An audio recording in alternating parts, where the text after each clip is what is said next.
नमस्कार, मी पंजाब डक. आज आहे 17 जून 2025 आणि मी जात आहे कळवणकडे, नाशिककडं. या ठिकाणी कोपरगाव जवळ आलेलो आहे.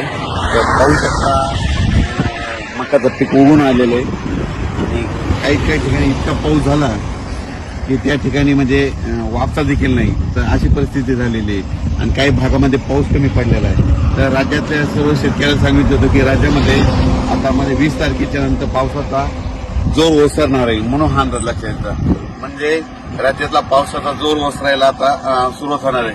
पण राज्यातल्या सर्व शेतकऱ्यांना सांगितलं होतं काही काही भागामध्ये इतका पाऊस पडला तिथं वापसा नाही, काही काही भागामध्ये पाऊस कमी पडला आणि काही भागामध्ये म्हणजे इतका जास्त झाला की तिथं आणखीन एक महिना झालं म्हणजे पेरणी सुद्धा करता येत नाही.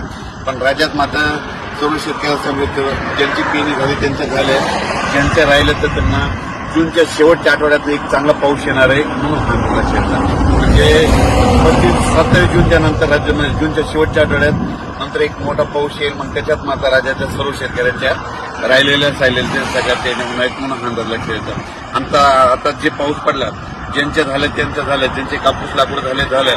पण आता 2 दिवसाच्या नंतर म्हणजे आणखी 20 तारखेनंतर पावसाचा राज्यातला जो ओसरणार आहे, म्हणजे पाऊस कमी पडणार आहे. तसा पाऊस थोडा चालूच राहणार आहे. स्थानिक वातावरण तयार होऊन पाऊस राहील, पण राज्यात असा जी इतका मोठा पाऊस पडत होता त्याचा पाऊस आता कमी होणार आहे, म्हणून हा अंदाज लक्षात आला. आणि पाऊस शकता मध्ये इतका पाऊस झाला आता मध्ये की ठीक आहे मका उगून आलेली आणि इतकं पाणी वापस देखील इतका पाऊस आहे.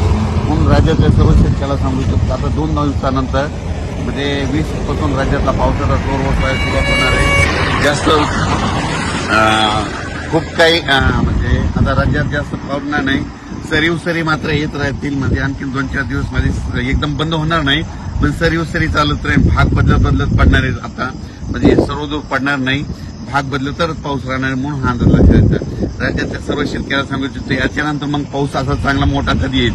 राज्यात सर्वदूरचा पाऊस आता जूनच्या शेवटच्या आठवड्यात म्हणजे 27 जूनच्या 2 जुलैच्या दरम्यान म्हणजे जूनच्या शेवटचा आठवडा आणि जुलैचा पहिला आठवडा म्हणजे त्याच्यात मग मोठा पाऊस येणार आहे. मग त्याच्यामध्ये संपूर्ण राज्यातील राहिलेल्याची सगळ्याची पेरणी होऊन जाईल, म्हणून हा अंदाज लक्षात येतं. ज्यांच्या जमिनीत ओल असेल तर तुम्ही तुमचा निर्णय स्वतः घ्या, ओल नसेल तर पेरणी करू नका. ज्यांच्या राहिलं तुम्ही काय करा, नंतर जे शेवटचा पाऊस येईल त्याच्यामध्ये तुम्ही करू शकता. धन्यवाद.